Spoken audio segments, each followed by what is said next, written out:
Listen-only mode. Hello and welcome to the first in the 2014-15 Fairfield University Alumni Career Webinar Series. We have put together a wonderful season of career and professional development webinars that should prove to be helpful and informative to all alumni of all career levels. My name is Julie Tizzoli, class of 1985, and I am the Manager of Employer Relations and Alumni Career Development. Our webinar today is Taking It to the Next Level, Helping Professionals Cultivate True Talent to Achieve Success. Today's webinar has been very well received by our alumni community with over 100 alumni participants. I welcome you all and thank you for taking time out of your day to join us. As always, our webinars are recorded and can be found on our website, fairfield.edu/alumni-career. The recording of this webinar will be posted in 3 to 5 business days. If you experience any technical difficulties, please email me or send a message through the chat box and I will try to help you. There will be a survey at the end, so please take a minute to fill it out and provide any feedback and ideas. So Kevin will be happy to answer questions at the end of the presentation. Please type your questions into the question box as you think of them, and I will pose them to Kevin for you at the end of his presentation. This is your chance to ask the expert, so please send in your questions. The question box is located in the control bar and will show up when you click on the Go to Webinar View menu in the upper right-hand corner. I am now pleased to welcome and introduce our webinar presenter today, Kevin McMahon. Kevin is an alumnus from the class of 1999 and is the founder and president of McMahon Resource Group, a full-service professional training and coaching firm. With extensive experience in helping individuals become leaders, Kevin has built a model to assist his clients in maximizing and reaching their true potential. A career strategist, he helps professionals better realize their passions and overcome limitations in achieving success. Kevin also collaborates with corporations to strengthen teams and cultivate talent. Receiving his undergraduate degree from Fairfield University and an MBA from the University of Connecticut, Kevin has worked with various corporate business sectors, including sales, marketing, operations, and nonprofit organizations. He is also a certified executive coach, certified professional resume writer, and member of the Professional Association of Resume Writers and Career Coaches. So Kevin, I am turning it over to you. Welcome and thank you so much for joining us today. Great. Thank you, Julie. Hi, everyone. Thanks for joining us during today's leadership webinar. I really enjoy running these types of presentations, but I was really excited when Julie and I worked through this so I could be doing something and bringing it home to all of our alma maters. I know we do have some non-Fairfield alumni out there, and I wanted to say thank you to them, but it's good to be talking to some of my fellow stags. Before we start out, I just want to give a huge shout out to Lucas the Stag and everyone else at Fairfield for the recent accomplishment. I'm not sure if anyone has read it, or maybe at this point if anyone hasn't read it, but last week Fairfield University released an announcement that for the 24th consecutive year, we are ranked in the top 2% of our peer group, U.S. News and World Reports. So that's awesome. So let's see, as Julie mentioned, I am an executive coach and career strategist. Together with my partner, Dean, who spends a lot of his time managing the staffing needs for our clients, we're a full end-to-end talent management firm, and we're dedicated to providing valuable and realistic solutions to both companies and individuals seeking to improve their organizational and leadership skills.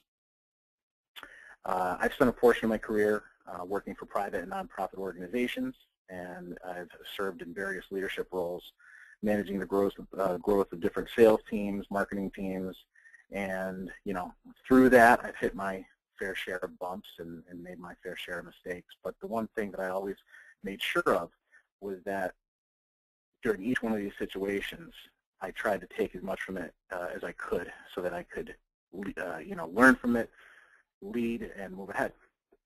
So as we get into this, we'll talk more about that. But before we really kind of get into the meat of it, I have a poll for you guys today. So Julie, if you'd be so kind and throw that up there, and if everyone would be able to just answer where you stand in your career now so that I have a better idea of who I'm speaking with. Okay, everybody, there's a poll up on your screen. So if you just click on the answer that best describes where you are in your current role at your organization, that would be helpful. And just give it a few more seconds here. I love that everyone's participating. This is great. Excellent. Okay, we're almost there. Great. Thanks, everybody. I'm going to close it down. And I know I can share the results. There we go.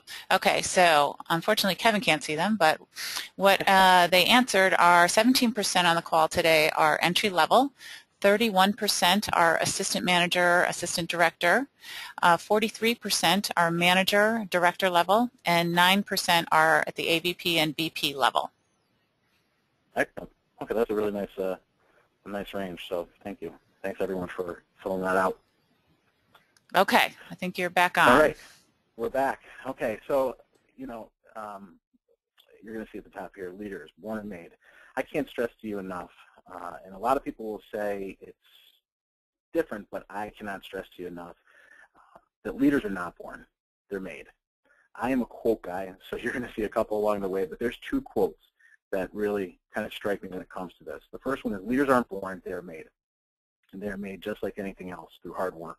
And that's the price we'll have to pay to achieve that goal, or any goal. And that's by a good friend, Vince Lombardi. And the other one, a little more corporate, is the most dangerous leadership myth is that leaders are born, that there is a genetic factor to leadership. This myth asserts that the people simply either have certain charismatic qualities or not. That's nonsense. In fact, the opposite is true. Leaders are made rather than born. So let's start by going through how the normal day-to-day career path has changed. It used to be that an employee would progress on a certain career path throughout all their jobs. Along the way, assuming that they were performing well, they would continue to move up and take on more leadership responsibilities. And typically during this time, careers lasted, or spanned 1 to 2 organizations. But with the increase of technology and globalization and flatter organizational structures, this really isn't the case anymore. And today, we're being required to create and manage our own career paths. And today's career paths are now spanning an average of 11 different job changes. Now, granted, some of you, might only go through 2, but the average is 11 nowadays. And I can see that directly with my clients and some of the people I speak with on a daily basis. The biggest part of this now shows us that promotions are no longer a given. If you're looking to move ahead, it's really up to you to make it happen. It's not just going to happen the way it did. Hey, Kevin, I just need to interrupt you for a second. I just want to make sure your audio, if you just stay loud. Yeah. That's all. Sorry about that. Yeah, okay. Great, thank you. That's, yep. Okay, one of the biggest career missteps people make is that they're too short-sighted. It's really important to not only think about your next move, but also your long-term goals. Figure out where you want to be in the next 5 years, in the next 10 years, and the day you start your new job, you should be planning for your next job. Something else to remember is that a promotion is not always an upward path. Sometimes, and especially in today's environment, you're going to need to make a lateral move in order to make a later upward move. Also, be careful in thinking that a promotion is going to fix everything. A lot of people get sidetracked with this. Money and a raise never fix deeper problems. So it'll help for a bit, but the problems will still be there. So make sure you check your motivation. And lastly, while you're working to move ahead, don't neglect your day-to-day duties. Focus on the job that you're currently in, because if you don't do that, you're never going to get ahead. So the new workplace. Advancing your career in today's new workplace really means embracing an approach that is less about you and more about others. You want to get noticed and take control of your career, but frequently you are being required to do more with less. On top of working hard, you're enthusiastic, you have a great work ethic, but you're not getting the traction you want, and wonder why that might be. You know, like I said, my own career has had its share of wrong moves and bad turns, and at times I was frustrated with not getting anywhere. I recently had a client say to me that, you know, they come to work, they keep their head down, they keep their mouth shut. Why aren't they, you know, why aren't they moving ahead? Why do they keep getting overlooked? And I tell them that that's the problem right there. The answer is in their own question. A lot of people are going to tell you that advertising your success and interests, you know, won't give you a leg up. Some people will say that it will give you a leg up, and that it's a form of bragging. You know, let me tell you that self-promotion will help you get to your goal faster, but without also taking, you know, taking on the characteristics of a leader. So you have to do both, promote and take on the characteristics of a leader. The odds will be forever in your favor, for lack of a better term. And the biggest part of this is, one of the goals of this webinar is to show you how to work smart and sell your brand in order to build a strategy for getting ahead. And that's really what it is, working smart, selling your brand through promotion.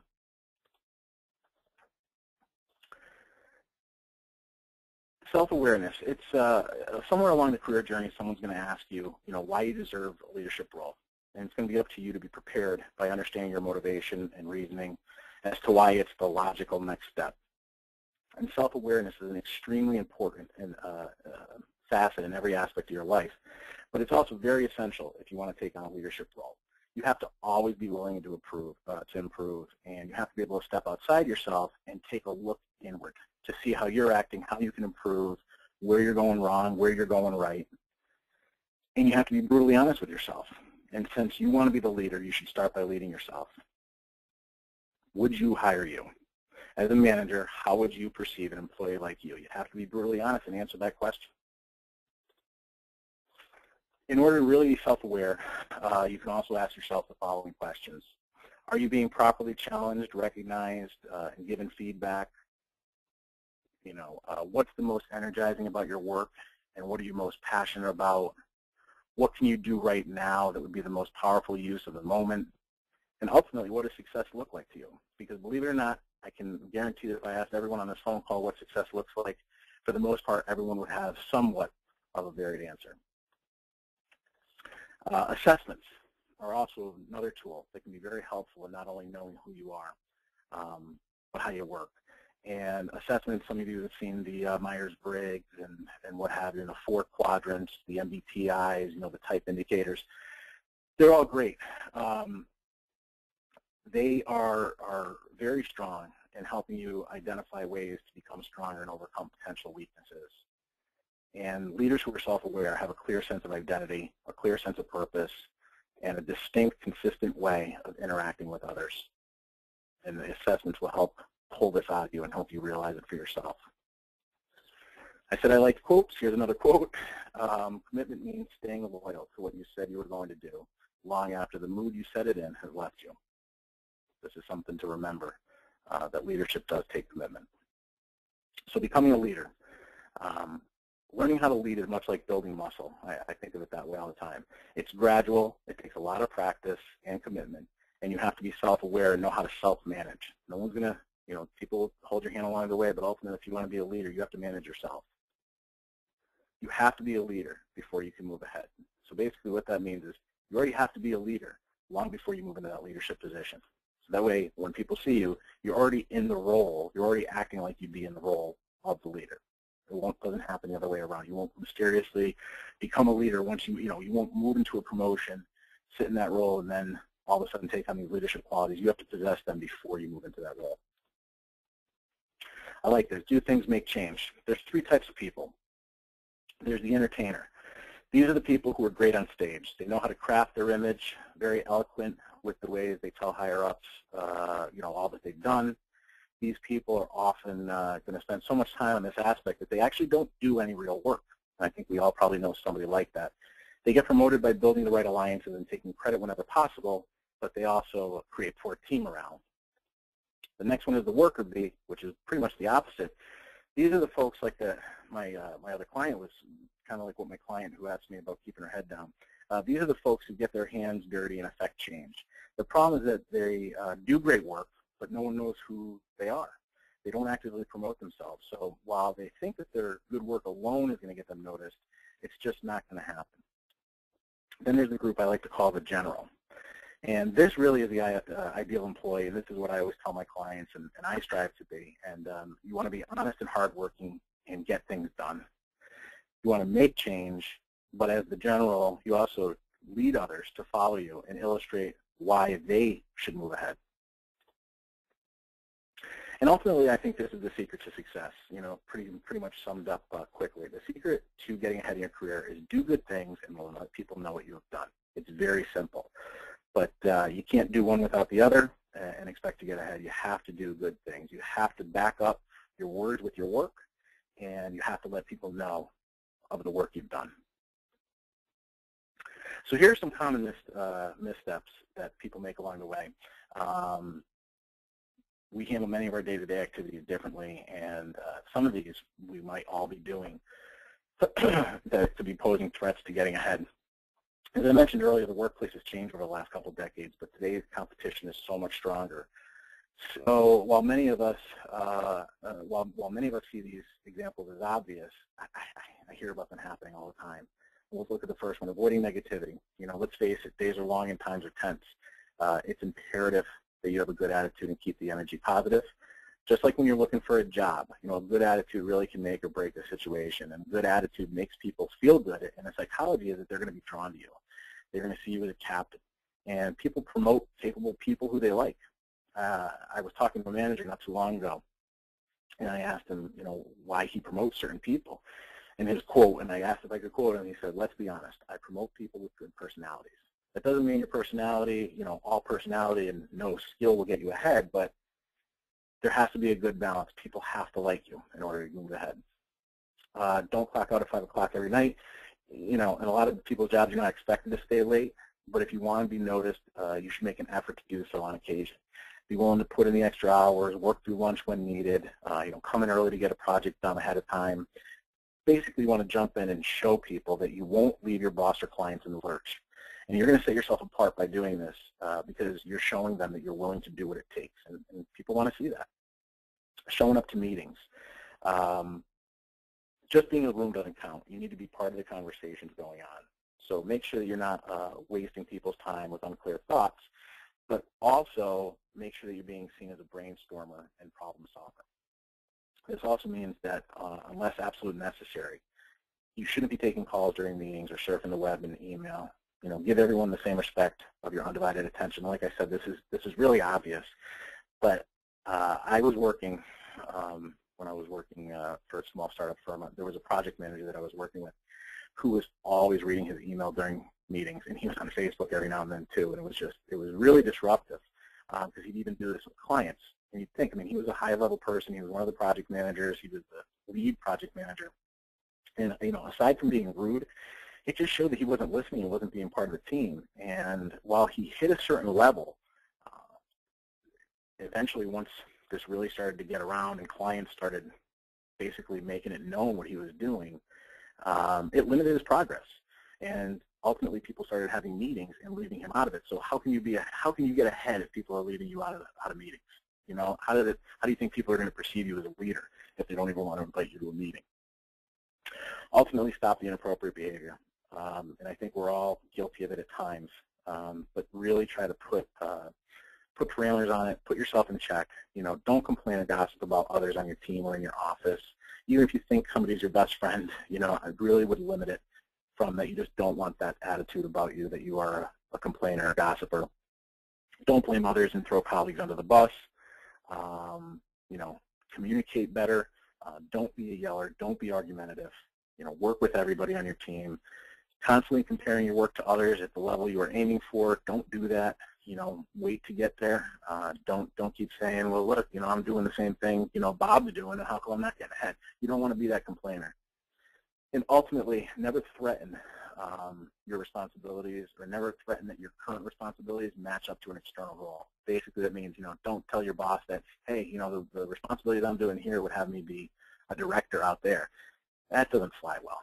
You are where you are. And, you can make those gripes be known in different ways through performance evaluations and what have you, but threatening and just the way your attitude is really going to affect how things are perceived. Also, never surprise your boss publicly with good or bad news. I say that realistically. Don't surprise them with good or bad news. Have that offline conversation first. It's okay to challenge your manager. I'm fully on board with challenging your manager when appropriate, but be careful on telling them that they're wrong when the time arises. Be tactful, and remember, you work for them. They don't work for you, so be mindful of that. Respect your boss's time. Be prepared for meetings. Accept feedback gracefully. Don't be argumentative. Typically when we're critiqued, our natural reaction is to defend our work and ourselves. But if instead it drove, what if it instead drove you to be curious on learning and how you could move ahead, using that criticism? What could it do to move you ahead in the next role? How do you think it would look to your boss if you were proactive about getting feedback on your current level of performance? And then ask them how you can improve on that and what you could be doing differently. I mean, you'd be perceived in such a different way because you'd be taking that proactive approach. So if you can hear something that you don't like, instead of denying or defending it, take it as a chance to grow and show your boss that you would listen and have the ability to change. Again, I know these are obvious, but if any of these do speak to you, remember that it's never too late to change. The more self-aware you become, the more easily it will be to overcome these obstacles, and you can deter them as being major roadblocks in your career. You can always move ahead. There is that one chance, or that one time or another in your career where you're going to run into somebody, or you're going to run into a situation where you're being constantly passed over promotions that you think you deserved. You really want to get to the bottom of it. You want to know if it's something about you or if it's something about the organization that you're in. You should approach your manager really in a non-confrontational way and ask why you're being overlooked. I mean, it's a very simple conversation that you have during a one-on-one meeting or during a performance review. And what you want to do is you want to walk away with an understanding of what you might be lacking so that you can either fix that or try to work around it. So you want to create your own opportunities. And if after having a strong grasp of your organization, there's an area where you're feeling that it's neglected and you have the skills to fill that gap, write a proposal for a new position. Show your proactive nature. And even if the company doesn't go for the new position, you have again shown your initiative, creativity, and value to the firm.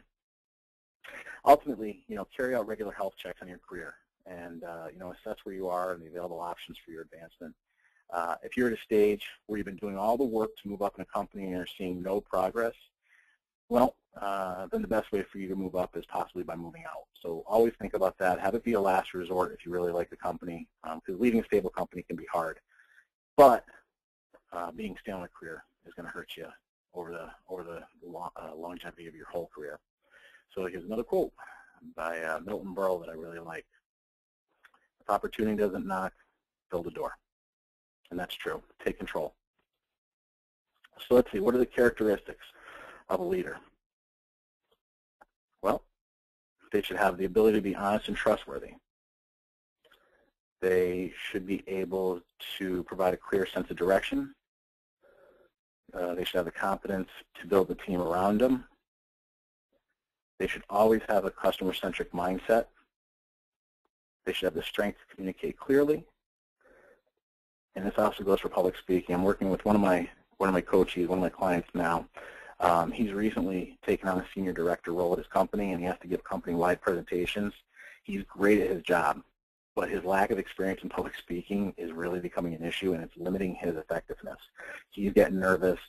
People are starting to make mention that, it's nothing that he does wrong. It's just that he's not confident. He's a confident person. He gets the job done, but he's not able to exhibit it and prove it during these conversations. So we spend a lot of time working on this, and that's a big one because the further up the chain you go, you're probably going to have to do more public speaking, whether it's a board meeting, leading your team, with clients, whatever it might be. I really suggest that you try to get a grasp of that as much as possible. There's a lot of people who are never going to be good at public speaking or never really going to like it, I should say, but you can always get better. You should be able to take calculated risks. Calculated risks. Risky is a big word, but so make sure that they're calculated risks. And then listen with humility and act with courage. Remember that it's easy to find people who can get the job done, but that doesn't mean that they make good leaders. If you're thinking about changing your job or looking to move up in your current organization, you have to know how to sell yourself the right way to your employers, colleagues, and contacts, customers. And two of the most effective ways of doing this are by developing your personal brand and focusing on your transferable skills. So let's look at what personal branding is. Personal branding is ultimately how you present yourself to others. It's great at showing the qualities and talents that make you uniquely distinguishable. It defines your position in the marketplace and how you want to be perceived. And it defines you as a leader and shows your consistent value. Why do you want to create a personal brand? Well, it helps you communicate who you are more effectively, and it's going to help you stand out. It provides you with an opportunity to discover, strengthen, and market your qualities. And as you work to determine who you are and what you want, you're going to learn to present yourself with greater confidence and clarity. And just always remember that managers and employers need to like your personality as much as the quality of the work you produce, and your brand will speak to that. So now we talk about how to sell transferable skills. And in order to highlight your brand, you need to be able to sell those transferable skills. So what is transferable skills? They are those skills acquired during any activity in your career and life that are transferable and applicable to your goal. Examples could be writing, supervision, analysis, project management, sales, mentoring, communication, adaptability to change. And those are very key for you to understand. You've got to know what you're innately good at, what you've gathered throughout your whole career, and outside of your career as well, in class, in your day-to-day life. Those are all your transferable skills. And then the way you're going to be able to highlight those transfer skills is through this PARS method. And basically, in order to sell yourself, you want to make sure that you can use specific examples so you don't come off sounding vague. And what is PAR? PAR is problem or situation you've dealt with, actions that have been taken, and the results that you've gotten. And I really say, these three bullets: use action words, keep it short, put your results up front. Sit down with a pad and write down all of your achievements from current and past roles. Identify the end results and how they benefited your employer. Focus on 3-5 narratives. Bring them into your own portfolio when you bring them around. Be able to speak to them. And make sure that you're able to successfully speak to the challenge and the good result that came from it. And then make a list of all the skills that you learned and used to achieve those results. The other way that you really want to get into this, knowing more about yourself and selling your skills and what you're good at, is by performing a SWOT analysis. This is where you're going to identify your strengths, weaknesses, opportunities, and threats. It's very valuable when you do a personal SWOT. A lot of people have done it for their brands and products, but personal SWOT is very helpful for knowing who you are. It's hard to put together. Over the past year or so, I developed a reference guide that can help you put this together. So again, you're going to get my email address. If you're interested, shoot me an email. I'll pass it along. It's just a helpful guideline on how you can really perform this SWOT on yourself. Let's see, what else? What can you do for your company that your colleagues can't? So this is your unique selling proposition or branding statement. Where are your gaps? And I say make sure to ask your colleagues and your peers and maybe even past managers if you can. Learn about your weaknesses. It's important to know it. So it might hurt when you first hear it, but it's really important for you to know it so you can overcome them. And then lastly, back up your claims with numbers. Your higher-ups pay for results, not just a list of skills. So you have to ask yourself, how am I an asset to my organization's balance sheet or bottom line? Proving yourself through words is good, but you want to be able to use numbers where appropriate so that it can strengthen your claim. Focus on how your work either makes money or saves money, whether you're in an operations role or a sales role. How do you make money or save money for the company, even if it's in an indirect way? And that means saving time. So if you worked on a project or developed a new way to do something that's going to save people X amount of time per week, per year, whatever it is, even if it's a machine that's going to work less, whatever it is, that is a way. Saving time, at the end of the day, time equals money. So focus on all of that. So you really got to think outside the box for some of the people that don't have a direct connection to bringing in money. And then you want to be able to define yourself. Once you've taken some of these skills and tried to benefit to them, define yourself in a sentence. Your brand should say 3 things. who you are, your biggest strength, the biggest benefit you bring to the table. That's really that simple. An example of this would be, after you put everything together, you could say, I'm a hands-on operations manager with strong people and team building skills who have helped produce revenues of $2 million and 22% margin. I mean, think about how strong that statement is. People know right off the bat who you are, what you've done, and the results you've gotten. Boom. That's quick, it's easy, and I mean, with those numbers, it's gonna sell. A lot of people are gonna be interested in what you have to say. It's a key element in your bag of tricks because as you network internally and externally, this is gonna help you sell yourself. It shows clearly what you have to offer. Let's see. And of course, you always want to make sure that that you're optimizing your skills, identifying your skills, and a good leadership and career coach is going to help you be able to do that. So, I know on that, I'd be wrong to tell you to call me, but a good leadership coach can help you get these. So, if you have any, if you want to, sorry, I'm having a little bit of a problem with this. Okay, there it is. Okay, so if you want to be able to optimize and identify your skills, give me a call.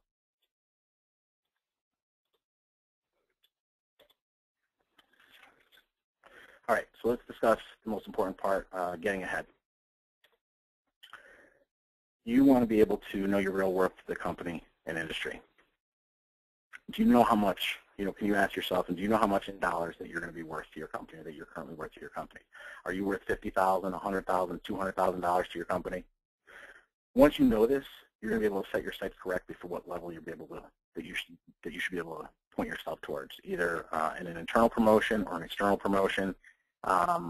If you're not in the area you want, this is also going to help you see the gap and what you need to do in order to get there. Remember that doing more doesn't mean that you're being useful.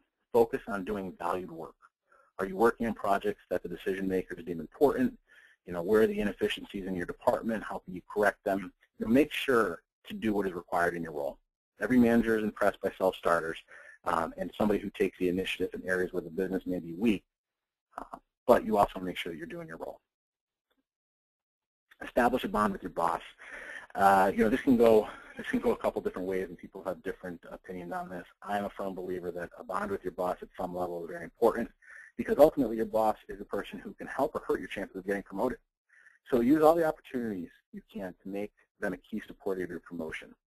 Obviously you want to look at your numbers, look at your results. Use performance appraisals to not just go over your accomplishments, but also talk to them about potential roadblocks in your career that would stop you from getting a promotion. And also, depending on the personality of the boss, it could also be a good time to build a rapport with them. So you actually talk about some outside interests and hobbies and so on and so forth. I used to have a boss or a president, and he was a very big boat guy. And pretty much anytime you talk to him, he was talking about his boat. If you didn't talk about his boat at one point or another, it's not that he didn't like you, but you earned a lot of brownie points for talking about his boat. Just, hey, did you go out this summer, what on, so on and so forth. It was a big personal interest of his, and by you going to him and talking about it, it showed that you were personally invested in him. So just take those into consideration when you're talking to a boss or somebody higher up in your company. And remember that your manager is a primary influence of what happens in your career. If you don't like them, pretend like you do. And think about your relationship with your boss. What is one thing you can do tomorrow to make it better, whether you like them or whether you don't like them? If your boss appears to be holding you back, look in and see if they're justified. If they are, make corrective changes. If they're not, work around them or go to HR. But your boss is really somebody that you have to learn to like or learn to at least deal with in a constructive way. You want to practice self-promotion like I was talking about. Modesty is a virtue, but just as with job hunting, if no one knows who you are, you're not going to get ahead. Sell yourself and let it be known that you're looking to get ahead.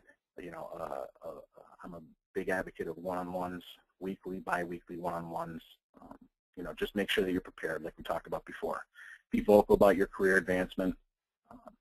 I know a lot of people will casually mention, oh, I'd like to get a raise, but it's really less common for them to talk about how they can progress in their careers. So take it from a different perspective. Stand out from the pack. And don't let the lack of persistence be the problem. Make sure that if read the signs and the cues, but make sure you're following up with your boss. Don't have it be a one and done. This is something that's going to continue to go on. So if you have an open-ended conversation about a potential raise or promotion, make sure in a month, a week, or a month, or whatever you set, you do and follow up with, just like you would in an interview. Present yourself as a leader. Like I said, you won't move into a leadership role until you're already a leader. So it goes back to that old saying, play the part of who you want to be. Dress and act for the job you want, not the one you have. Earn a reputation for being dependable, professional, cooperative.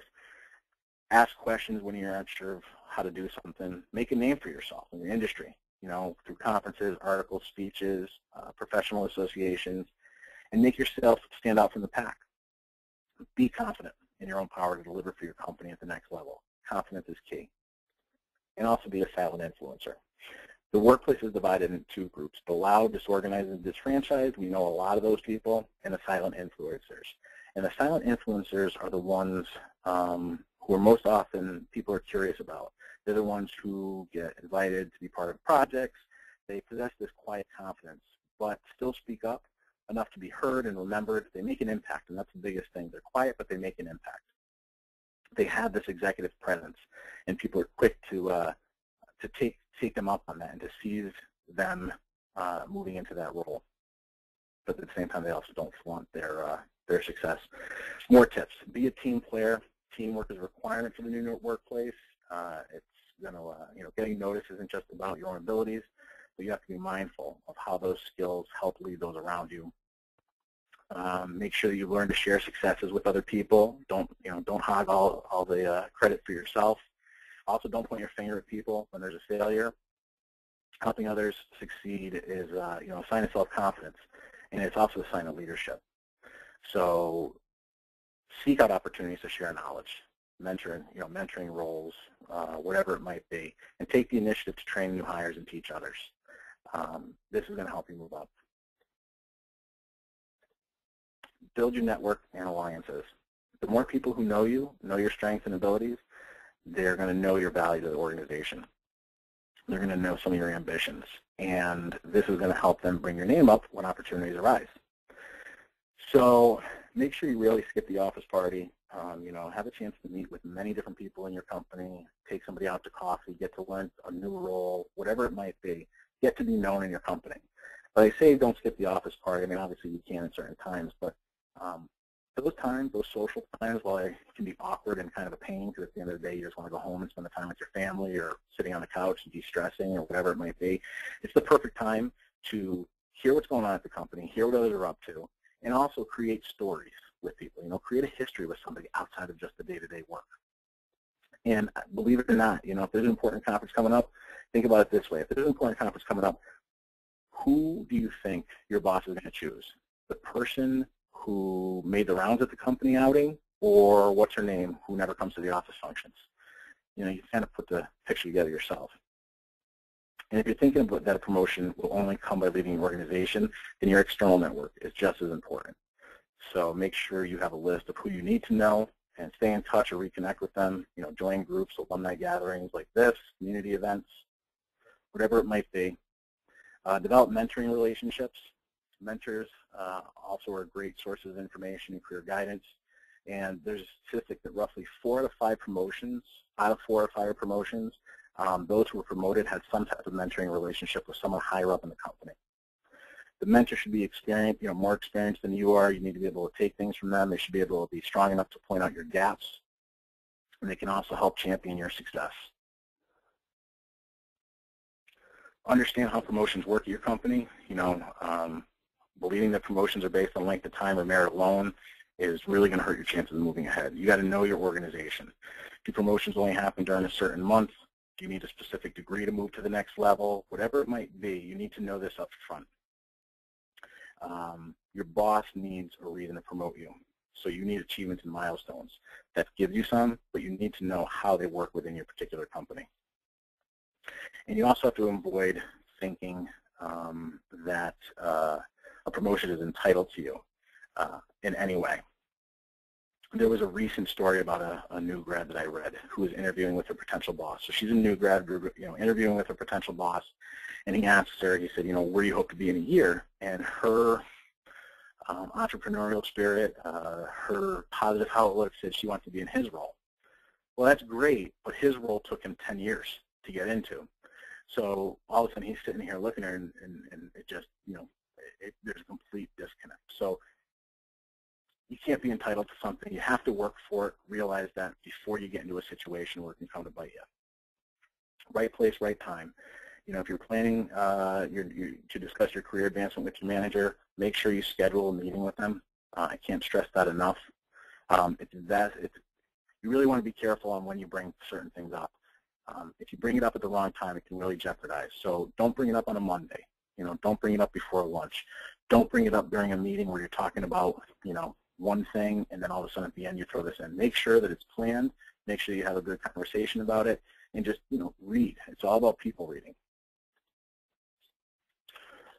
I told you this was the meat of the webinar. More tips. Do more with your job description, or more than what your job description says. Seek out where you can be useful. Attend trainings. Try new projects. Refine your skills. Dive in and try something. Any cross-functional experience that you bring is going to help you stand out amongst your peers. And if you see yourself as just another employee, that's all your boss is going to see. You need to see the bigger picture, and you need to show them the bigger picture of who you are. You want to see the bigger role of the company. You want to step outside of just your blinders of what you do on a day-to-day basis. You want to see how it fits into the overall company and connect the dots between your role and the overall strategy. Once you think like an owner, you're going to be part of the company. And like I mentioned before, lateral moves are really good because you're going to be getting that cross-functional experience. It just taking on a new role is going to give you the new experience and the skills, and in the long run, it's going to increase your value. It's as simple as that. Demonstrate work ethic. Employers want to see passion and leadership, whatever it takes. That kind of attitude is going to be somebody who they see as somebody who's ready for a promotion. So make sure that you deliver your work on time, ahead of schedule. Make sure it's accurate. I can't stress that enough. Do good work. Make sure it's accurate. Let people know about it. Be known as a go-to person and somebody who's dependable. And you need to be able to do it without complaining or seeking massive accolades. And be a problem solver. I said that before. Be a problem solver. Don't go to your boss with problems. It doesn't help you. Problems happen all the time. Think about what can be done. Go to them with answers, even if they're not right or even if they're not doable. Don't just go and say, this is such and such happened. Go to them with a list of things that can be done to take care of the situation, and a problem solver is going to be the one who gets promoted. Complainers who expect the boss to solve the problems, not so much. And ultimately challenge the status quo. Don't play it too safe. I mean, you want to be respectful and you want to know your organization, but test your ideas. See where your talents fit in the organization, and find ways to appropriately shake things up. And the thing that we always talk about, and everyone talks about it, is politics and office politics. No matter how much you want to avoid it, the fact is office politics play a big role in many organizations. So you have to avoid thinking that you're going to be able to sidestep them. At the same time, you don't want to get immersed in office politics, but you have to recognize them for what they are. And sometimes it even means that you have to brown nose. And I mean that in a half-joking way, but it's true. Many of the best leaders have actually resorted to brown nosing it every now and then. And it's you want to do it on occasion. You want to make sure when it's the appropriate way to do it. You don't want to overstep your bounds. You want to do it when you're giving praise, only when you mean it. Do it sparingly. Do it in private. Don't do it in front of other people. Be consistent. Compliment up and down. Compliment your bosses, but make sure you also compliment anyone who's beneath you or lateral to you. Let it be special. Don't just say it to say it. Make it be for worthwhile causes, or else the value of it will be decreased. And you want to get people talking. I think this is huge. When you give somebody a compliment, it's great, and bosses love to be complimented, but frame it in a way that's going to invite the person to talk about it. So instead of saying, hey, you did this great, and they said, oh, thanks, what about saying it in the form of a question? So, from a vice president of sales, how did you get the buyer to change his mind? That was really impressive. Now they're going to be forced to talk about it. So you're complimenting them, but now they have a chance to talk about it, so you're not really being perceived as that brown noser. And then draw other people's in. Make sure your colleagues are a part of it too. You know, saying something to your boss, hey, that was a great sale, you know, looking over your coworker and saying, what did you think of it? It might put them under the gun a little bit, but they're also going to be happy that you included them in the conversation. But ultimately, don't be known as the suck up. But it's really important that you play politics. Now, in terms of the plan, you want to be able to plan your promotion, plan your career. And one reason for people to ignore practicing these things is they think that they're very long-term. They don't set their sights on the, you know, they think they take a long time and that it's not something to be thinking about now. You should always be thinking about it. So you want to plan. Where are you and why are you there? First, you need a reference point. Ask yourself, where are you now? Where do you want to be? Is there a length of time that you want to take to get to where you are? What's your key strength? These are going to be questions that allow you to check your strengths and weaknesses, part of that SWOT analysis, and find potential blind spots. And, you know, also, well, where do you want to be and how do you want to get there? Your attitude, that's a big piece. You know, put pride and passion and belief in everything you do. These are the people who are going to get promoted. They're driven by genuine enthusiasm. You want to be the best dressed envelope stuffer. Part of your job is to send out mail to, you know, 30 people. Wear it with a shirt and tie. You want to be perceived with enthusiasm. You want people to see that you like doing your job. Action, back it up with, well, what's your part? What can you do? Back it up by knowing your part, knowing your role. Are you an implementer or a leader? Do your best now. This is one of the most important areas, I think. You want to do your best every day. Don't live on past accomplishments. Think about what you can do in the future and do it now. Start it now. And ultimately, you have to stay the course. It's not an overnight thing. Becoming a leader takes time. It takes experience. But be consistent and patient. And this is, again, talking to some of the younger professionals who are on the phone or on the webinar. You know, it takes time, so be patient. And ultimately, take control. It's important to recognize that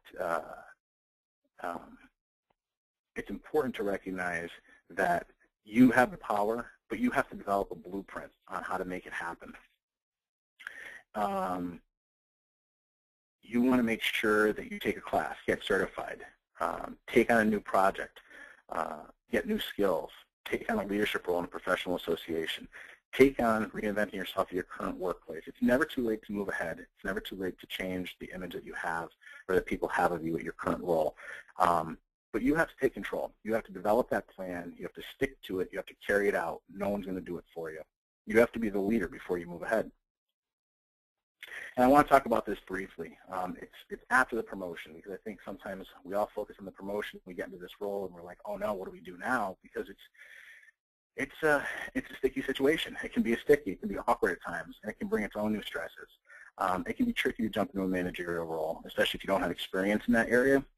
Along with new responsibilities, you're also going to have to know what happens behind the scenes, how to hire people, how to manage people, how to work well with the higher-ups, and you're also going to have a different relationship with your team. So tip one, befriend some of the other managers. You know, some people who've been in the company who have their roles, who've been in their roles a bit longer. Also, don't make changes too quickly. You know, maybe 4 to 6 weeks. People don't want, you know, your team's not going to, no one's a big fan of change. And this is going to upset your team. So take the time to understand your goals, your team's goals, get the priorities, and show your authority and leadership. Win them over. Gain respect.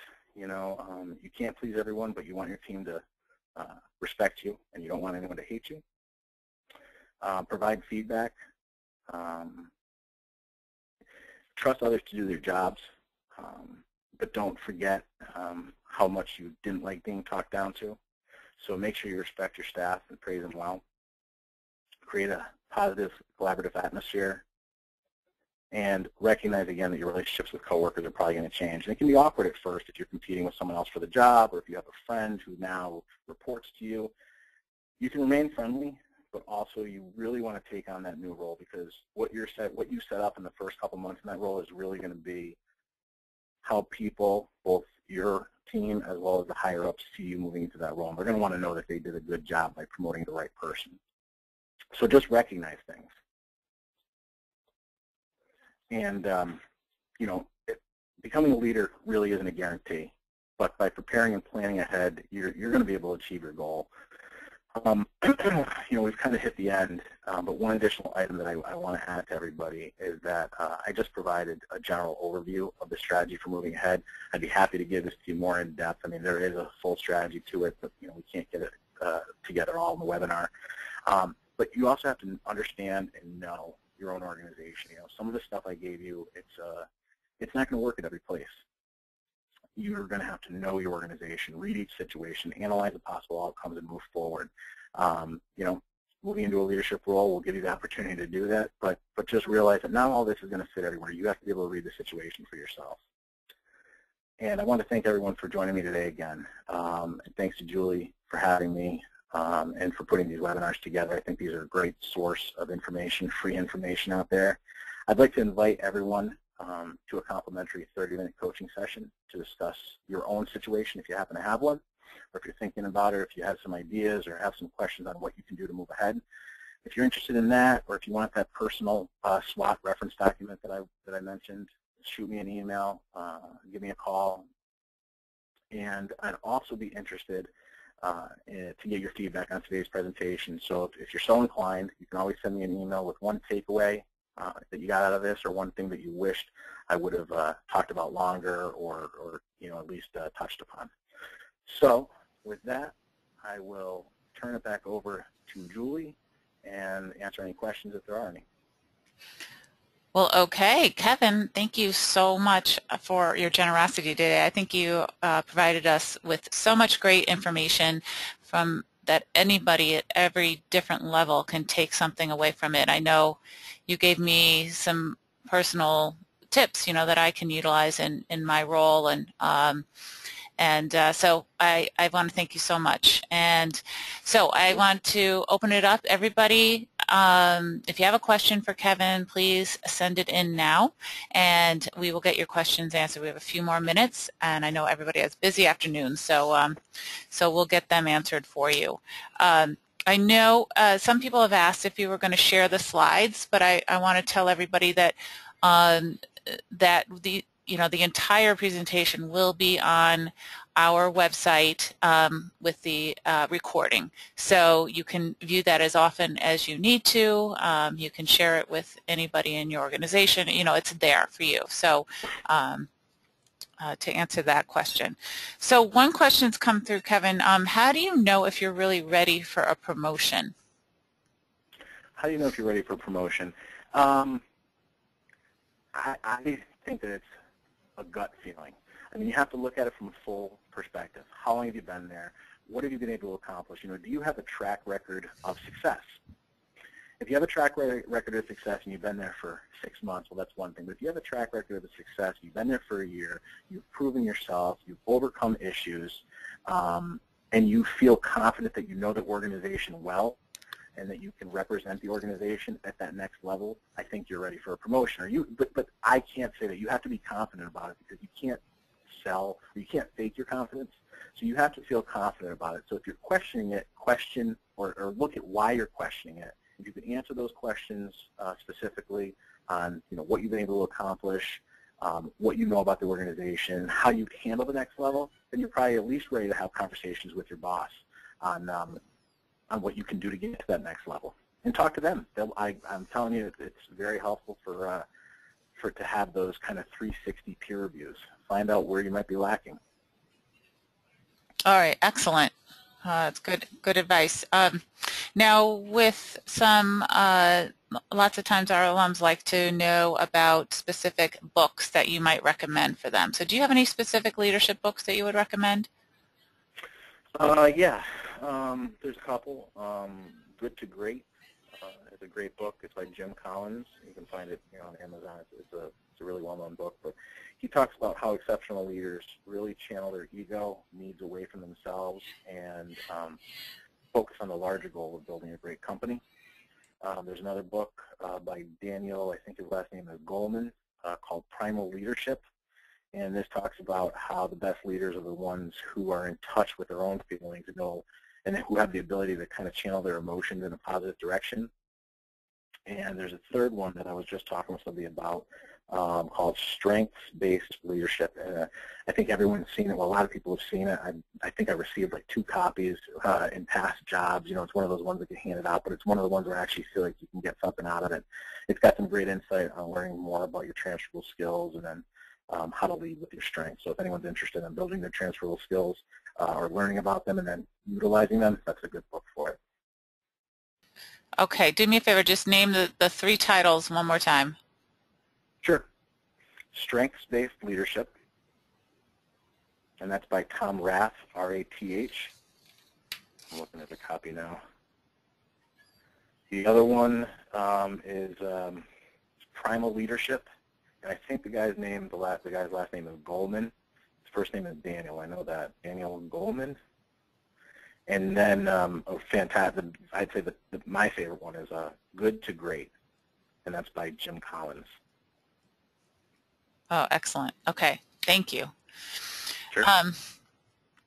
Okay, hold on. I just got a question in here. So within small organizations, are people generally promoted upon achievement of new skills, etc., or with the hopes that they will rise to the occasion and challenges of the new role? All right, so let's see. If I'm hearing the question correctly, I would think that it depends on the organization, depends on how that organization is run. I think it's a combination of both. I don't think learning a new skill in and of itself is going to necessarily get you promoted. I think it's going to help you get seen and show that you're willing to adapt and willing to progress and learn and whatever, but it's how you utilize that skill. So if you can take that skill and get some wins, you know, get some success out of it, show that you really know how to integrate it into bettering the environment, I think you'll be much more successful than hoping that the skill alone will move you ahead. What's the second half of that question? It says, are they generally promoted with the hopes that they will rise to the occasion and challenges of the new role? I don't think you'll be promoted with the hopes of rising to the occasion. I think you have to rise to the occasion before you'll be promoted. That's the whole thing. Act like a leader before you become a leader. Competition is tough. So I don't think anyone's going to, and again, I take this for what it is because every organization is different, but I don't think you're going to be asked to be in a leadership position with the hopes that you'll be a leader. You have to exhibit that. You have to have the fundamentals of that down. They have to be seeing that working across the board before they actually put you in a role and kind of let you run wild with it. Yeah, I think I see what you're saying. There's too much at stake to Right. have just There's hope. Too much at stake. Yeah, in large companies, they already have a set way of doing things. Smaller companies, I mean, they're a lot of times I've noticed that smaller companies can be a little more conservative because they're really playing with a fragile structure to a degree, depending on how small that company is, and they really want to be careful that they don't, they obviously want to get leaders. They want people to develop into leadership roles because it'll take some burden off the top people, but at the same time, they're also nervous to give up some of that leadership, but they also don't want to, give somebody the role that they're not confident about and watch the whole thing collapse around them. Okay, I think we have time for one last question. So what do you do if you feel your manager is blocking you from getting promoted? Do you have any suggestions? Yeah, I think quickly, if your manager is blocking you and you addressed it with them already and it's not because, of any gaps that you might have, again, see if there's a gap, see if there's something fundamentally that you can acquire, a new skill, or if there's something about your personality or your behavior that needs to be changed or a gap in your experience that needs to be changed. But if they're specifically blocking you, and you've developed a mentor relationship with somebody, I would talk to them about it. I would also suggest talking to that person's boss if the structure's set up appropriately. Talk to your boss's boss and have a very frank conversation about it. And of worst case scenarios, you could always talk to HR. Or, if it's so bad, sometimes that's just the type of environment it is, and there's no way to move around it. That's when you really need to start looking to move out and look at another opportunity outside the organization. Okay. Well, we're at 2 o'clock, so Kevin, I want to thank you again so much for being Thanks, with us everybody. today. Sorry for a little bit of problem with the slides I had on my end, so I apologize if that skipped over a little bit. So thanks, everybody, for being there and hanging in. Yes, you did. You provided so much information, so we appreciate that. And I want to thank everybody who was on the call today, on the webinar. Your support is very appreciated by all of us here at Alumni Relations and the Career Planning Center.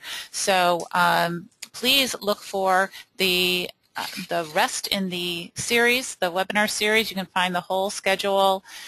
You can find a portion of the schedule right now on fairfield.edu/alumni career, and I will be adding the rest of the schedule, but it runs from now until June. So please come back often and partake. All right, and please fill out the survey once you get it and give us your feedback. So thanks again, Kevin, for taking the time with us today, and have a great rest of the day, everybody. Thanks, guys.